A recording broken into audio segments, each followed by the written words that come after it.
apóstolo Pedro, na segunda carta, ele inicia saudando os cristãos dispersos. E essa saudação que eu queria deixar aos irmãos nesta noite. Graça e paz vos sejam multiplicadas no pleno conhecimento de Deus e do nosso Senhor Jesus Cristo. Amém. Queridos, uma alegria estar aqui nessa cidade. Tenho um carinho especial, especialmente porque eu sou santista, sofredor, mas também muito vitorioso. Falava com uns amigos esses dias, desde sexta-feira para cá, bati umas fotos ali na Vila Belmiro e falando como que pode um time pequeno, e não rico como Palmeiras, São Paulo, ter tantos títulos. É um fenômeno, o Santos é um fenômeno. É uma alegria estar aqui na cidade de Santos. Já estive aqui conhecendo essa igreja internamente, estava passando uns dias em Santos, falei com o meu professor Bailão e a gente tomou um café e nós viemos aqui e assim eu conheci a primeira IPI de Santos. Queria compartilhar com os irmãos, nós estamos entrando agora em outubro, no mês da reforma, mês muito importante no calendário da nossa denominação.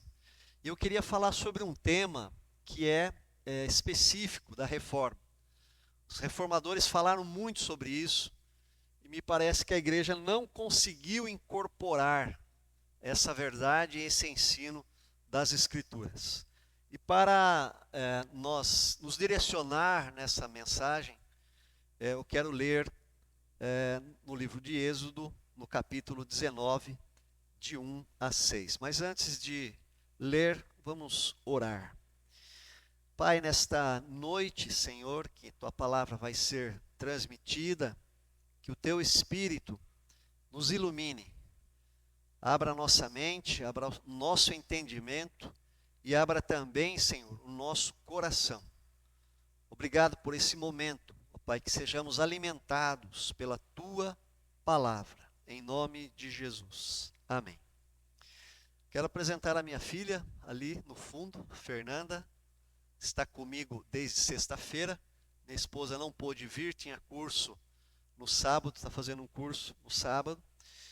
Eu fui pastor em 2 igrejas e agora estou num projeto piloto da Secretaria de Evangelização, junto com o Presbitério de Sorocaba, uma nova plantação na cidade de Sorocaba, no bairro do Campolim. Então fui por 8 anos, trabalhei na primeira IPI de Sorocaba, como seminarista, depois ordenado, fui para Passo Fundo, no Rio Grande do Sul, fiquei 9 anos, depois voltei para a primeira, trabalhei mais 8 anos, e agora estou nesse desafio de plantação de igrejas. A IPI vive um momento novo, no sentido de plantar igrejas. A Secretaria de Evangelização está com, se não me engano, 32 plantações de igreja espalhadas pelo Brasil. E uma delas é comigo lá em Sorocaba. Estou no 2º ano desse projeto de plantação. Então, lembrem-se dos plantadores de igreja. Eu acho que talvez é aí que Deus vai renovar a nossa denominação. Lembre-se deles, é um desafio grande. Sai, escreve um projeto, junta alguns irmãos em torno de si e vai. E começa ali do zero, cavocando. Mas Deus tem abençoado, nós estamos ali já com umas 60 pessoas nesse tempo e Deus tem nos abençoado. Se você procurar no Instagram, o apelido da nossa igreja, é a Igreja Presbiteriana Independente, mas a gente lançou com o nome de Bless, porque Bless tem um significado. São 5 práticas missionais, que é a prática que a gente usa para construir a igreja. Então no Instagram lá, Bless Sorocaba, você vai ver os nossos cultos. Um pouquinho, alguns vídeos do nosso culto. Êxodo 19 diz assim: no 3º mês da saída dos filhos de Israel da terra do Egito, no 1º dia desse mês, vieram ao deserto do Sinai. Tendo partido de Refidim, vieram ao deserto do Sinai, no qual se acamparam ali. Eu acho que até tem a projeção aí no, no PowerPoint. Pois se acampou Israel em frente do monte. Subiu Moisés a Deus, e do monte o Senhor o chamou e lhe disse: assim falarás à casa de Jacó e anunciarás aos filhos de Israel.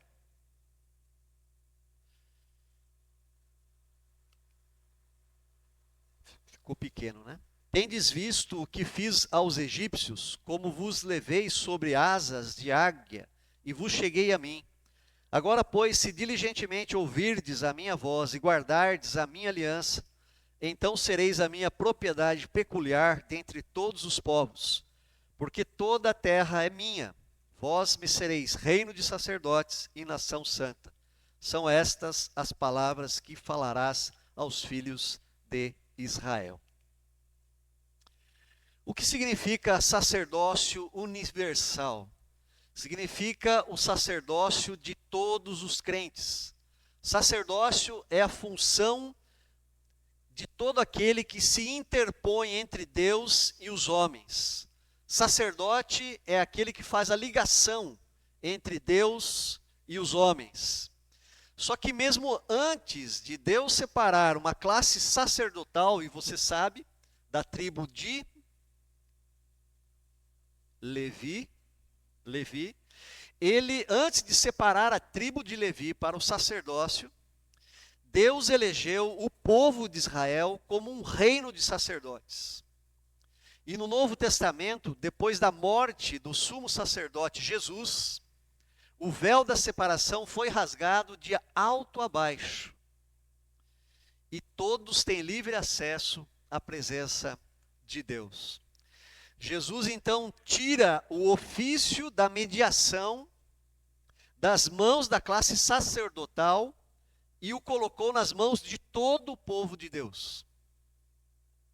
Por isso, em cada canto desse planeta, onde estiver um cristão, ali haverá um agente, um ministro, um missionário da graça divina. E queridos, o sacerdócio universal tem sido, na minha visão, o calcanhar de Aquiles da nossa denominação. Porque a IPI, com o passar dos anos, ela foi profissionalizando o clero. E a IPI foi perdendo a força leiga do seu povo. Quando você olha para a cidade de Sorocaba, hoje nós temos 12 ou 13 igrejas lá, espalhadas pela cidade. Por que a Sorocaba teve, né, tantas igrejas? Porque na primeira igreja havia apenas um pastor chamado Reverendo Onésimo Augusto Pereira, mas os leigos, presbíteros, diáconos, presidente das senhoras, presidente dos varonis, faziam culto nas casas espalhados por Sorocaba e foram criando pequenos pontos de pregação. E desses pequenos pontos de pregação se tornaram congregações que se tornaram igrejas. A primeira IPI plantou a segunda, plantou a terceira, a quarta, a quinta.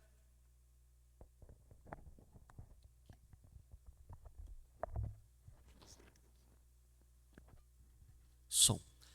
A quarta, a quinta, a sexta.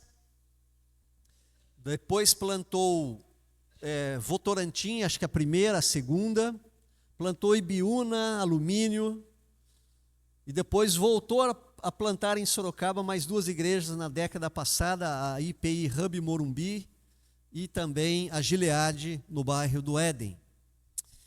Mas, queridos, nós perdemos isso. Nós, cristãos, presbiterianos, nos contentamos em servir a Deus aqui dentro. Nós estamos vindo à igreja, mas Jesus disse para irmos e servi-lo lá fora, porque lá fora é onde os campos estão brancos, na escuridão onde a luz precisa brilhar. E esse foi um dos grandes insights da Reforma Protestante, mostrar que a igreja perdeu o caminho e a direção propostos por Jesus. Por isso Lutero traduz a Bíblia para o alemão, para a língua do seu povo, coloca a Bíblia na mão do povo, para despertar a igreja para a grande verdade de que o sacerdócio é universal. Todo cristão é um sacerdote. E como que é esse processo? O versículo 5 diz assim: então sereis a minha propriedade peculiar dentre todos os povos. Deus separa um povo para ser seu, para representá-lo. Queridos, este é um dos primeiros, se não o primeiro texto na Bíblia que fala sobre o sacerdócio de Israel. Porém, antes de Deus comissionar Israel como sacerdote para as nações e nos comissionar em Cristo como sacerdotes para o mundo, antes de comissionar, Deus chamou Israel para si. Deus separou Israel para si. Assim como Cristo, antes de nos enviar, Ele nos chama: vinde após mim. Ele separa, baseado até na eleição de Deus, e aos que predestinou, a esses também chamou, aos que chamou também justificou, aos que justificou também glorificou. E a origem desse chamado está lá em Gênesis 12, na aliança. Nós cantamos Deus de aliança, Deus de promessa. A origem desse chamado está em Abraão, na aliança que Deus faz com Abraão, ao prometer a ele que ele seria pai de uma grande nação. Porém, olha que interessante, a Bíblia não explica o motivo de Deus ter escolhido Abraão. Deus poderia ter escolhido o seu irmão, que se chamava Naor. Deus poderia ter escolhido qualquer outro homem de qualquer outra nação. Deus nos escolhe, Deus nos chama, Deus nos separa. Mas qual o critério? Nós não sabemos. Deus não tem critérios humanos. Olhe para a Bíblia, Esaú e Jacó. Esaú tinha tudo para ser escolhido no lugar de Jacó. Mais velho, mais forte, mais corajoso, caçador valente, muito mais talhado para as batalhas. Já o Jacó era um empregado doméstico, tinha as mãos finas. E Deus escolheu Jacó. Essa escolha, esse chamamento, essa separação, esse privilégio de pertencer a Deus, nos mostra a soberania da graça de Deus em escolher quem Ele quer. Pelos conceitos da razão, Deus jamais teria escolhido Israel. Quando nós olhamos lá para Isaías 40, no versículo 13 e 14, tem um versículo famoso, né? Diz assim: porque eu, o Senhor teu Deus, te tomo pela tua mão direita e te digo, não temas que eu te ajudo. Não temas, ó vermezinho de Jacó, povozinho de Israel, eu te ajudo, diz o Senhor, e o teu Redentor é o Santo de Israel. Não entendemos, mas este é o movimento de Deus na história. Ele separa alguns para si, Ele os santifica e os aproxima dele. Jesus fez o mesmo movimento com os seus discípulos. Quando ele orou por eles, ele disse: eles não são do mundo, Pai, eles não são do mundo, como também eu não sou. Santifica-os na verdade, a tua palavra é a verdade. Jesus os chamou, Jesus os tirou do sistema corrupto do mundo e do pecado, e Jesus os santificou. Assim como no Antigo Testamento, Deus separou um povo chamado Israel, também Jesus separou um grupo de discípulos, assim como o Espírito Santo também separou pessoas para pertencer a Deus. Há um texto lá em Atos 18, quando Paulo estava na cidade de Corinto, diz assim: opondo-se a eles e blasfemando, sacudiu Paulo as vestes e disse-lhes: sobre a vossa cabeça o vosso sangue. Eu dele estou limpo e desde agora vou para os gentios. Teve Paulo durante a noite uma visão em que o Senhor lhe disse: não temas, pelo contrário, fala e não te cales, porquanto eu estou contigo, e ninguém ousará fazer-te mal, pois tenho muito povo nesta cidade. Paulo, não vai embora, eu tenho povo aqui para ser salvo. Naquela cidade o Espírito Santo tinha separado um povo, e esse povo seria chamado através da pregação. Então Paulo precisava permanecer ali. Deus nos separa, Ele nos torna santos, dedicados exclusivamente a Ele.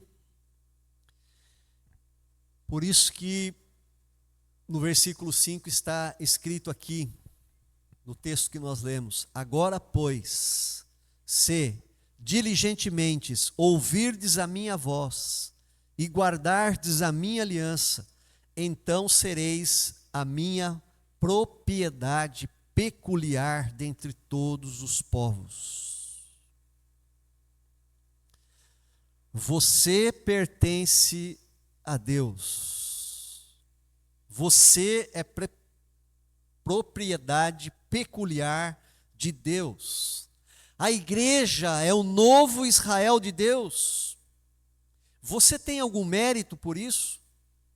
Nós temos algum mérito por isso? Não. Temos alguma virtude, requisito que nos qualifique? Não. Por que eu? Porque Deus me escolheu. Porque Deus te escolheu. Porque se todos nós somos igualmente miseráveis, não sabemos. O que sabemos é que Ele nos amou, nos elegeu, nos chamou e nos fez o seu povo. Foi graça, queridos. Somente a graça. Foi pela graça, sim. De graça, não. Custou o sangue do Filho de Deus. Somente o sangue. Somente Cristo. Queridos, olhem a responsabilidade que está sobre nós. Deus separa, nos separou, um grande privilégio. Mas Deus também nos comissiona. E aí nós temos uma grande responsabilidade. Vós me sereis reino de sacerdotes, diz o versículo 6.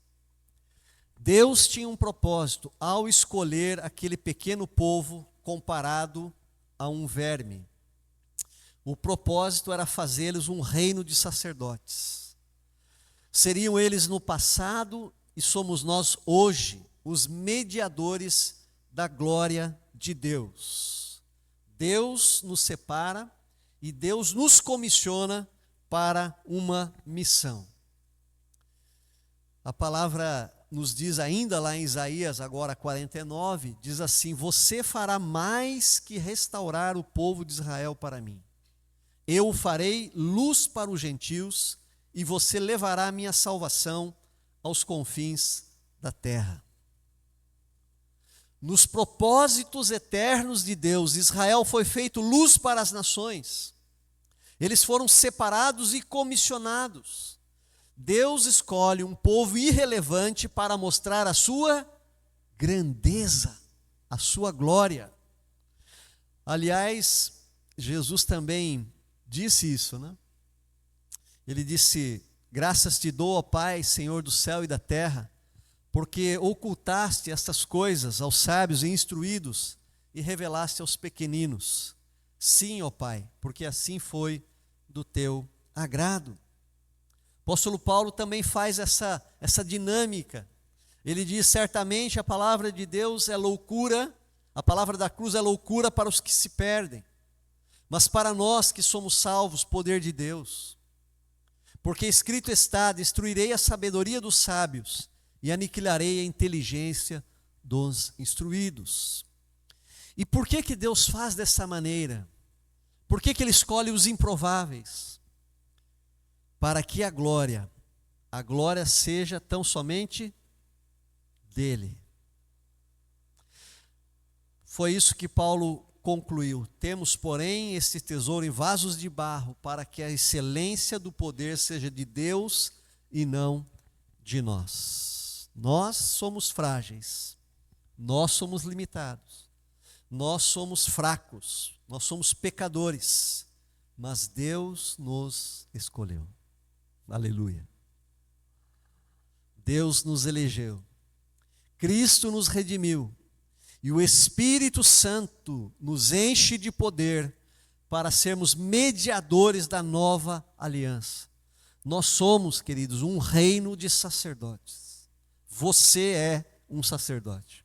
Se você é mulher, você é uma sacerdotisa de Cristo.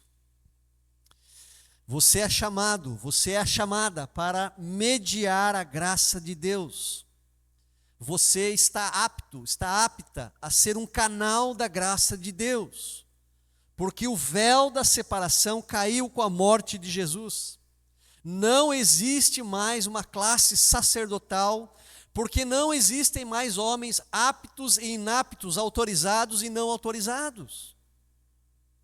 O próprio Jesus também fez esse movimento, porque ele disse não aos sacerdotes do seu tempo, mas a um grupo de pescadores: vinde após mim, e eu vos farei pescadores de homens.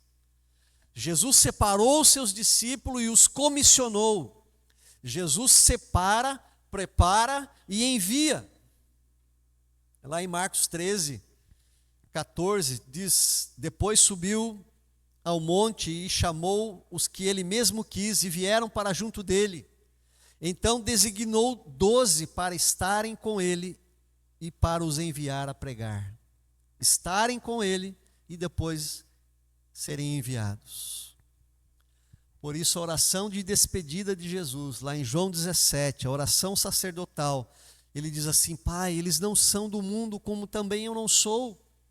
Mas logo em seguida, 2 versículos à frente, Jesus disse: assim como tu me enviaste ao mundo, também eu os enviei ao mundo. Queridos, quando a igreja profissionaliza o sacerdócio, a igreja está indo na direção contrária de Jesus. Mas eu tenho observado que esse movimento de profissionalização do clero atende bem as duas partes. E quais são as duas partes? A dos sacerdotes e a dos leigos. Ou a do clero e dos leigos. Os clérigos, que somos nós aqui, que vos fala, os pastores, os sacerdotes, muitos deles, e eu trabalho com mentoria de pastores, eu sou mentoriado e faço mentoria, tenho andado bastante por aí, em muitos encontros, congressos, enfim, se incham, os pastores se incham e se orgulham de serem chamados de reverendo. Aliás, um dia no meu presbitério, uma pessoa da igreja chegou e falou assim: pastor fulano. Ele falou: peraí, pastor não, reverendo. Quando eu estava no centenário da igreja metodista de Passo Fundo, fui convidado para o culto do centenário. Eles convidaram o bispo da a metodista episcopal, né? Então é bispo da 4ª região eclesiástica, alguma coisa assim. E ele estava lá todo togado, né, a caráter, bem litúrgico, aquela toga sacerdotal.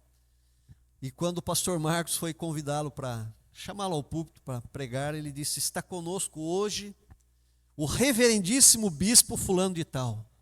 Eu falei: uau! Aquele homem levantou, ele era um homem alto, de lombos largos, com aquela toga. Quando ele deu uma virada assim, que deu um deslocamento de ar, metade da igreja caiu para trás. Brincadeira. Mas nós gostamos do lugar que nós ocupamos. Alguns estão sendo chamados de apóstolos já, né? Mas do outro lado nós temos os leigos, que leigos vem da palavra laos, no grego significa povo, que se acomodou na sua boa vida e no seu conforto, e que espera do profissional da religião é que o profissional da religião, que é o sacerdote, cumpra o mandato de Jesus de fazer discípulos. Afinal, ele é pago. No entanto, nesse esquema, queridos, quem perde é a missão. Por isso que a nossa denominação tem decrescido.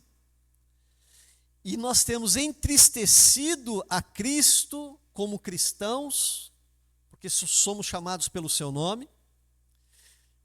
Pense você agora, imagine você chegando no céu e Jesus pedindo contas de quantas pessoas você vai apresentá-lo para Ele, que você levou a Ele, que você participou da conversão dessa pessoa, que se tornou o seu filho na fé. Pensa nessa cena. O que ele vai dizer para você, servo bom e fiel? Porque eu dei dons, eu dei talentos, eu dei capacidade, dei profissão, dei inteligência. O que você me apresenta? Quais são os seus frutos? Onde eles estão? Eu quero conhecê-los. Queridos, com muita tristeza eu digo isso. A igreja, de um modo velado, ela diz assim, vocês pastores fazem a obra e nós pagamos o dízimo. Vocês evangelizam, vocês fazem a igreja crescer, mas não foi isso que Jesus disse. Ele disse, eu vos farei pescadores de homens. E Jesus disse isso, eu vou repetir, não para os sacerdotes do seu tempo.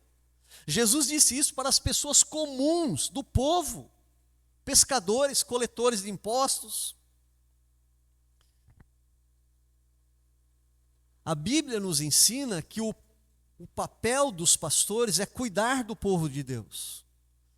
Ensinar, visitar, orar, ungir, ajudar, encorajar, repreender, educar, treinar, capacitar os santos para que eles sejam discípulos de Jesus e eles façam discípulos.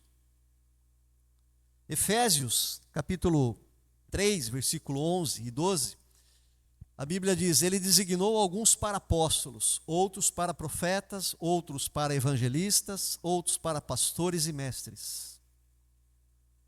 E aí a Bíblia vai falar qual o papel dessa classe, desses docentes. Eles são responsáveis por preparar o povo santo para realizar a sua obra e edificar o corpo de Cristo. Aqui está claro o papel do pastor, preparar o povo santo. E aqui está claro também o papel de cada crente, realizar a obra para a edificação do corpo. Foi assim lá em Atos. Quantos nomes aparecem lá em Atos de pessoas comuns, irmãos na fé, que não eram nem apóstolos e nem presbíteros, mas estavam fazendo discípulos. Essa ideia de uma classe sacerdotal, ela vai surgir depois na história da igreja, com os pais da igreja, Clemente de Alexandria, Tertuliano, Hipólito, que começaram a se referir aos ministros cristãos como sacerdotes e sumos sacerdotes. No versículo 6, voltando ao nosso texto, para a gente fazer algumas aplicações, ele diz assim, vós me serei reino de sacerdotes e nação santa. São estas palavras que falarás aos filhos de Israel. São estas palavras que falarás aos santos que pertencem à primeira IPI de santos.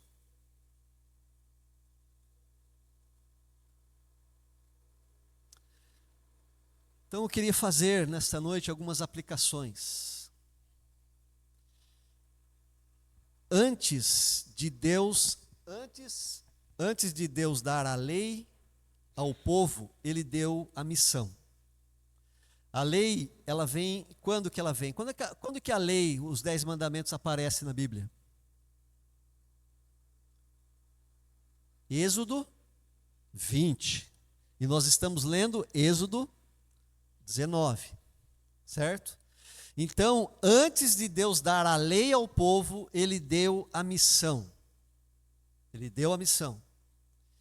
E ele diz em Atos 19, Êxodo 19, 5 e 6. Agora, pois, se diligentemente ouvirdes a minha voz e guardardes a minha aliança, então sereis minha propriedade peculiar dentre todos os povos, porque toda a terra é minha, vós me sereis reino de sacerdotes. O sacerdócio é universal. Você é um sacerdote, nós somos todos sacerdotes.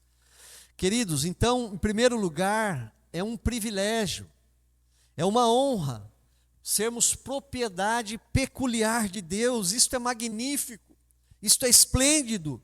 O Deus do universo é o meu Deus, o Deus do universo é o teu Deus. Isto é maravilhoso. E por detrás disso, uma tremenda honra, nós somos seus sacerdotes, nós estamos autorizados, nós estamos comissionados a ensinar, a pregar, a educar, a curar as nações. Tivemos acesso à lei, nós conhecemos a sua palavra, nós temos o Espírito que nos capacita e recebemos esse legado da sola Escritura. Nós conhecemos a palavra, ela está à nossa disposição. E aí eu gostaria de fazer uma aplicação bem direta a você nessa noite. Olhe para mim. O que você está fazendo em relação a isso? Nós estamos agora em setembro, já entrando em outubro, né? Quase indo para o final do ano. Que discípulo você fez este ano para Jesus? Que você pode apresentar a Jesus. Talvez você se esforçou e não conseguiu, mas quantas orações você foi fazer por alguém que precisava? Porque você é sacerdote, você é o mediador. Quantas visitas você fez? Quantos esclarecimentos a respeito das Escrituras? Porque você tem as Escrituras, a maioria não tem. Quanto testemunho você deu durante esse ano, porque você conhece Jesus? Eu confesso como pastor que eu não sei o que será daqueles cristãos que estiverem diante de Jesus frente a frente, sem lhe apresentar um filho na fé durante toda a sua vida. Não sei. Mas o que eu posso responder com toda certeza, não existe, queridos, alegria maior neste mundo do que ser um instrumento para levar um perdido a Jesus. Quem já fez isso sabe o que eu estou dizendo. Querido, será uma alegria lá no céu você estar relaxado, tranquilo lá, e de repente alguém vem correndo e pula no seu pescoço e te dá um abraço. Faz 3 séculos que eu estou aqui no céu te procurando e agora eu te achei, eu quero te dar um abraço porque você atravessou a sala, você atravessou o escritório, você atravessou a rua e você falou de Jesus para mim. E hoje eu te encontrei, depois de 3 séculos eu quero te abraçar e te beijar. Eu estou aqui por conta de você. Que alegria! Que alegria! Queridos, é um privilégio dado por Deus, por Cristo e pelo Espírito Santo a cada um de nós sermos seus representantes aqui na terra. Todos nós somos embaixadores de Cristo. E quando Paulo fala que nós somos embaixadores, ele está falando à igreja de Corinto, ao Laós, ao povo, não a uma classe sacerdotal. Todos nós somos embaixadores de Cristo.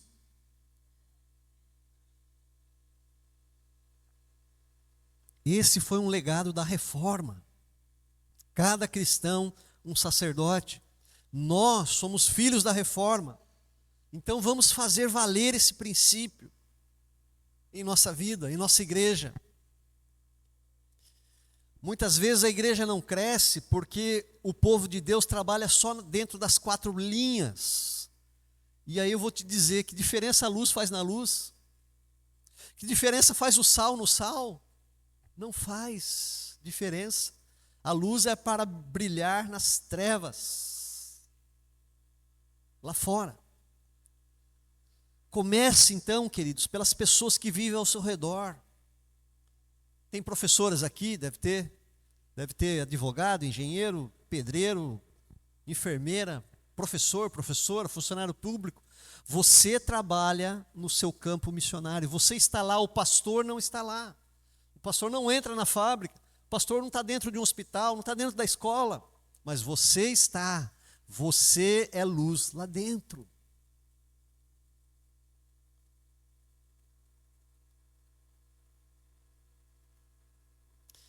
Há 43 anos atrás, o reverendo Abival escreveu numa revista de escola dominical, e eu vou encerrar aqui com as palavras dele, é dele, tá? Não minha. Alguém conheceu aqui o reverendo Abival? Foi por 3 vezes presidente do Supremo Concílio da IPI do Brasil. Ele diz assim: não é de se admirar que muitas de nossas igrejas tenham se transformado numa espécie de clube, frequentado pelos crentes que são seus sócios. A figura é dura, mas é real. Os crentes são assistentes, vêm para ouvir o pregador e receber os benefícios que lhes cabem. Notem que são passivos, ouvir e receber. Mas onde o fazer e o dar do discipulado?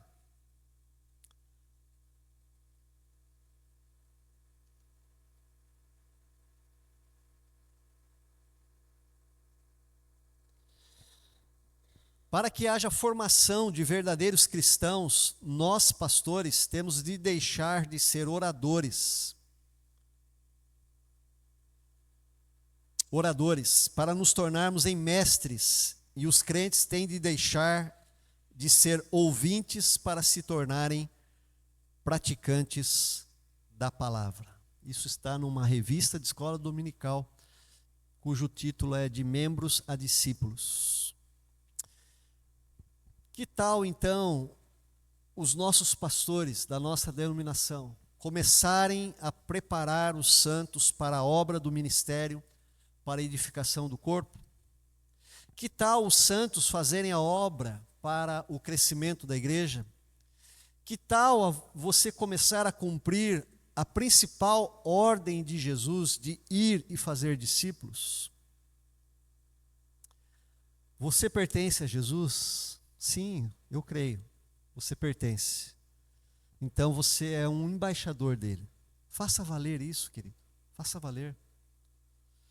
Quem nesta noite pode dizer: Jesus, eu aceito o desafio de ser um intermediador da tua graça, onde o Senhor já me colocou junto com as pessoas que eu convivo. Se você hoje responder sim a Jesus, Ele vai te capacitar. O Espírito Santo estará com você. Que Deus te abençoe. Que o Espírito Santo tire o teu sono nessa noite. Porque Jesus tem um chamado claríssimo para você, queridos.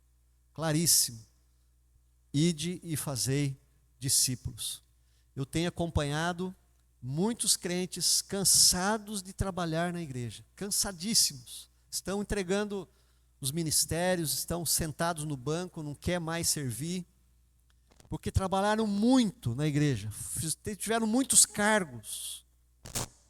A grande questão é, tudo o que fizeram se transformou em novos discípulos? Ou tudo o que fizeram foi só nas 4 linhas? Nas 4 linhas, aqui dentro. Esse é um grande questionamento que nós devemos fazer como cristãos firmados na rocha. Que Deus nos abençoe. Nós vamos cantar uma música. Depois eu queria orar pela igreja.